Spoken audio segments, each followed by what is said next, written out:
What's up, y'all? Welcome back to Marriage and Medicine. On this week's topic, we're going to be talking about budgeting. So if you like what you see, don't forget to like and subscribe. So basically just talking about a basic budget, because this isn't something that normally we're taught. Like, they don't teach this in high school. They don't really teach it in college, I don't think. Unless you take a Maybe class. there's like a finance class you could take, but no one really teaches you like how to budget and like how to take care of your finances.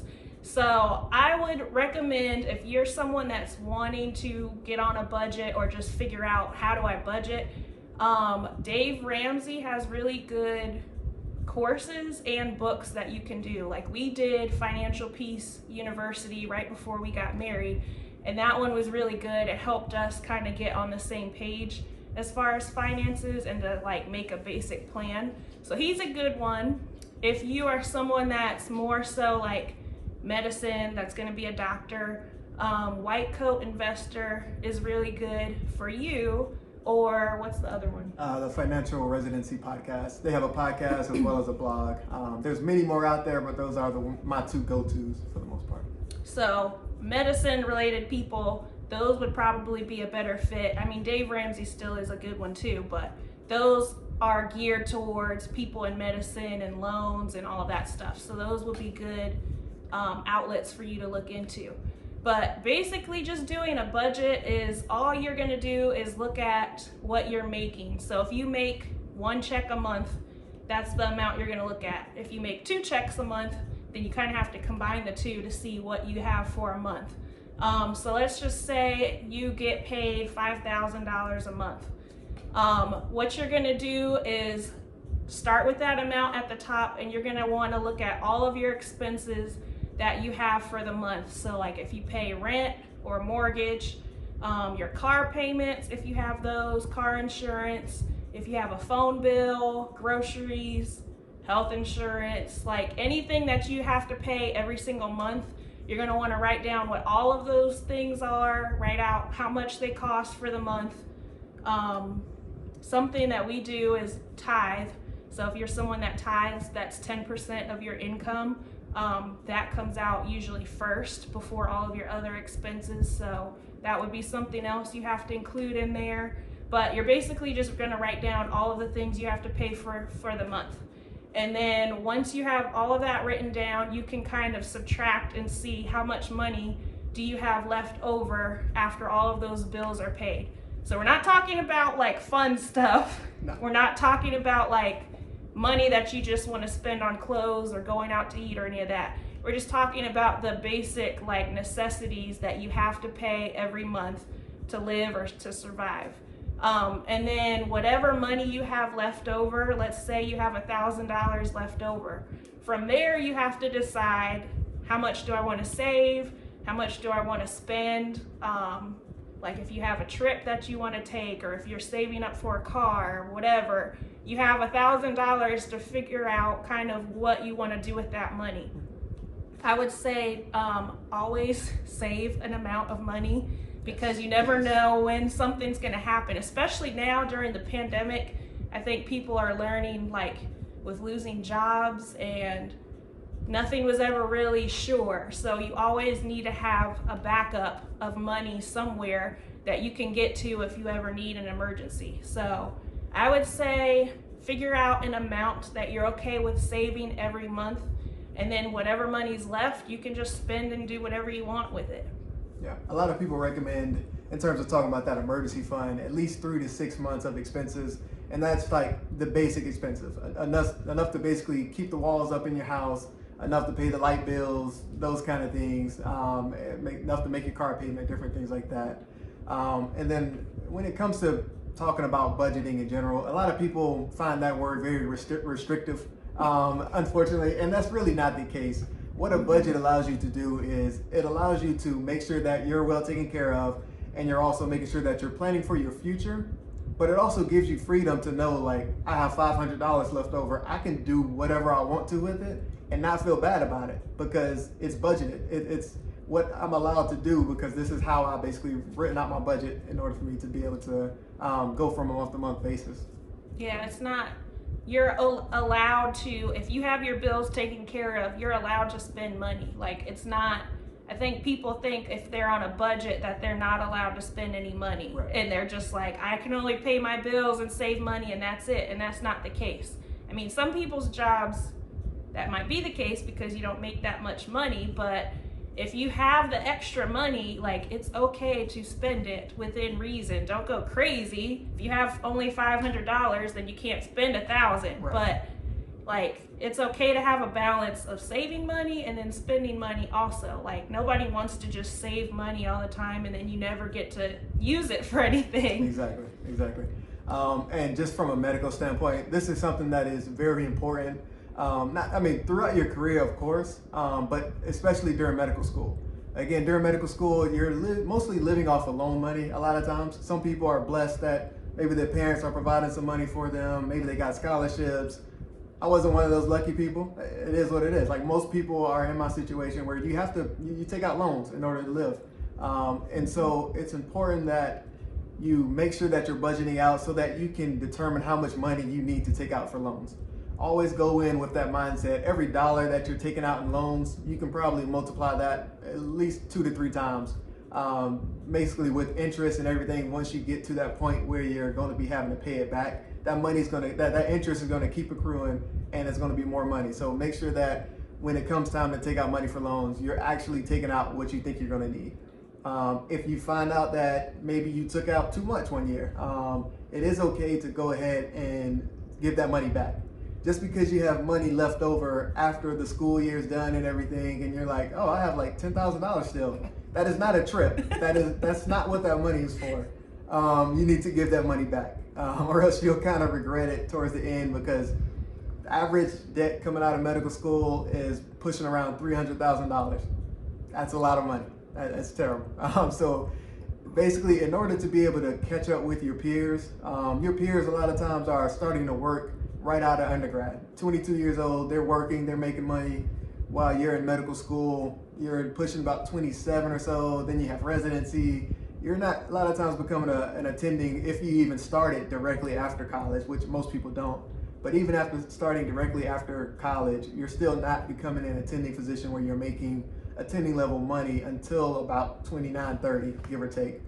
So it's just basically very important that you make sure that you look out for your future self during medical school. Yeah, what we did was basically, I was teaching at the time, so we looked at how much I make from teaching every month, which is not that much. Unfortunately. And especially in North Carolina, where we were living. But we looked at what I was making every month, and then we looked at how much it cost for his tuition and I think books or whatever. Rent too, yeah. And so we pretty much decided for us that we only took out enough loans to cover his tuition, our rent, and then I think like books or fees, something like that. But that was it. So all the other bills like groceries, insurances, whatever, came out of my teaching salary. So it wasn't like we didn't have all of our bills covered by loans. We had a good amount of it covered by loans, but then we decided to use the rest with our own actual money. So you kind of have to just look at your situation and figure out what works best for you. Look at what the person that is working, how much they make, and your bills, and determine how much help would you need with loans and how much can you get by on your own. And then, like he said, if you figure out, because you do this every semester, if you go one semester and say you take out $10,000 and you come to the end and you're like, oh, we only used $8,000. So next semester, okay, I probably only need $8,000 again because that's what I needed now. So you can always kind of tweak it if you seem like, oh man, we needed extra money. Next time around, let's add an extra whatever. So that's always able to change every semester. You're not stuck at whatever amount you take out one semester, that's what you have to do the next time around. So there's flexibility in that too. Yeah, definitely always give yourself a buffer, mainly because, again, since you're in medical school, you're not going to have the ability to make any income anywhere else. So you do want to give yourself a little bit of a buffer. Don't give yourself like an exact, like, I only need $10,000, so I'm going to take out $10,000. Give yourself a little bit of a buffer because things happen. Life happens. Your car breaks down, whatever else. You have to travel for something, some kind of emergency medical bill comes up. It's okay to give yourself a couple extra $1,000, but the main idea is don't take that extra money and go and blow it. Don't go buy a new laptop when you don't need one. Don't go buy the new iPhone. Like, you don't need to do those kind of things yet. Your time will come. It's very hard, especially with medicine. That delayed gratification, it's hard. But just always know that you're looking out for your future self. You're putting yourself in a better position for that when you make that attending salary. You're not sitting here trying to just dig yourself out of a giant hole like a lot of people are having to do. That hole can get really deep, and it can make you dislike your job that you're going to have as an attending, because what you're going to get to that point is you're going to feel like you're going to work in order to pay off loans, and nobody wants to live like that. And so it's important that you kind of set yourself up for success in the future. And the last thing I was going to say is I feel like people our age, we're in our late 20s, and under us, all the people coming after us have this issue when it comes to money and finances. Like, we see what our parents have and like how they're able to do things. Like, normally your parents have a house, they have at least one car, they can go on trips whenever they kind of feel like it, and we see that they're able to do all these things, and we're like, once we get out on our own and we have our first job, it's like we think we should automatically be able to do those same things. Like, oh, I should be able to buy a house. I should be able to own my own car and go take trips out of the US and do all this fancy stuff. And it's like, you don't realize your parents have been working at this for years. Like, they're not just fresh out of college at their first job. They've been doing life for like 30 years or so. Right. And they've been building up for all of that time. But I think we look at it at like what they have and we're like, oh, I want to be able to do all those things. Or we're used to like our parents doing those things for us, so that we feel like when we're out on our own that we can afford to do the same things. And then that, in a sense, makes us go broke, because we're like, oh, I'm trying to keep up with like what I'm used to, or like I'm trying to keep up with my friend. This one bought a house, and this one bought a house, and this one bought a car, and this one's taking trips every year. And it's like, you kind of just have to stay in your own lane. Like, everybody's paths are different, and I guarantee you probably 9 times out of 10 those people can't afford those things anyway. Basically. They just want to say that they have their own house, or that, oh, I take trips every June to wherever.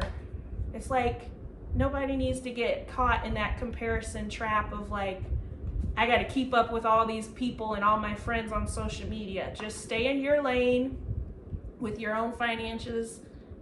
Eventually it will, like, your time's going to come. You'll be able to buy your own house.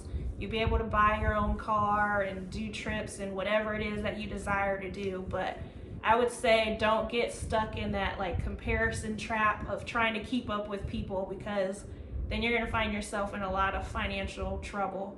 Yep. And you'll never get to those points. Exactly. And always remember, if you are choosing the field of medicine, again, it's that long road, but always remember that you are going to be making much more than the average individual will be making. We'll do another video on like comparing salaries and things down the road, but just understanding, I think we should. It should be interesting. But just know that you'll be making numbers. Yeah, no, I'm just talking about, I'm gonna do averages, just average medicine, what you get, essentially. But I think it's just one of those things that just always remember that your time is going to come. You're going to get to enjoy some of the finer things in life if you're going down that medical route. So in the meantime, again, just set yourself up for failure, or for future success. Set yourself up for failure. Yeah, basically. Set yourself up for future success. Okay. So make sure that you subscribe to our channel if you haven't already, and we will see you in our next video. Deuces.